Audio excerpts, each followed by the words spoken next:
গতকাল রাতে আস্তুল্লানগর গ্রাম থেকে হঠাৎই এক দিদিভাই ফোন করে এবং বলে একজন দুরারোগ্য রোগে আক্রান্ত এক অসহায় ব্যক্তির কথা। সকালবেলা উঠেই কানাইনগর গ্রাম পঞ্চায়েত এলাকার এক ভাইকে নিয়ে পৌঁছে গেলাম আমি সেই বাড়িতে। দিদি, আপনি তো ফোন করেছিলেন আমাদের? হ্যাঁ হ্যাঁ, আমি ফোন করেছিলাম। সেই বাড়ি কি এই বাড়িটায়? এই বাড়িটায়। ঠিক আছে।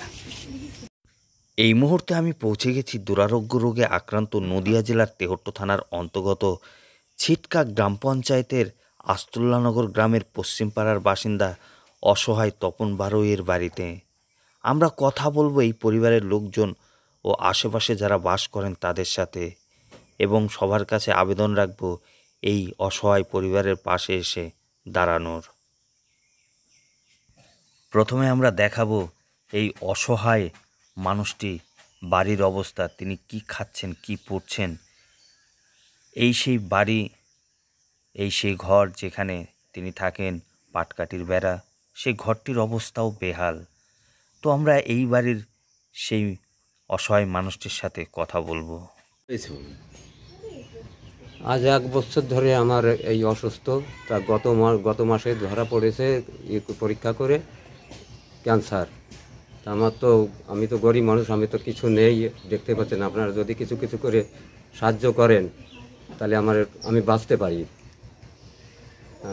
এমনি কি করেন আপনি? আমি কিছুই করি না, মাঠের কাজও একটু করি সামান্য, এই করি আমি। এই নিয়ে আমার পরিবার নিয়ে বেঁচে থাকি। পরিবারে কজন আছেন? 4 জন। কে কে? আমার 2 ছেলে মেয়ে আর আমার স্ত্রী। আর ছেলে মেয়ের বয়স কত? একটার বয়স হয়তো 10 আর মেয়ের বয়স 6 বছর। আচ্ছা, আপনার যে ক্যান্সার ধরা পড়েছে, কতদিন হলো ক্যান্সার? কতদিন, 1 বছর ধরে হচ্ছে, তবে ওই 2-3 মাস হলো এইখানে খুব হয়েছে। কোথায় দেখাচ্ছেন? দেখাচ্ছে তেহট্ট। সংসারে উপার্জন করার মতো আপনি ছাড়া আর কেউ আছে? আর কেউ নেই, আপনি একমাত্র উপার্জন করেন। হ্যাঁ। তাহলে এখন কিভাবে সংসারটা চলছে? এইভাবেই চলছে, ওই এক আনি এক খাই। আশেপাশের এলাকা থেকে কোনো সাহায্য? পাড়া প্রতিবেশী কিছু দেয়, তাই দিয়ে চলে। আপনার স্বামীর ক্যান্সার হয়েছে, কিভাবে সংসার চলছে? ওই আমি কিছু বিড়ি বান্ধি বা লোকের বাড়ি কাজ করি, তাই দিয়ে সংসার চলে। আর আশেপাশের লোক কিছু দেখছে। পাচ্ছেন যে এদের এইরকম অবস্থা, এদের এই পরিবারের একমাত্র আর্নিং মেম্বার যে ব্যক্তি যার ক্যান্সার হয়েছে, তিনি শুধু ইনকাম করে।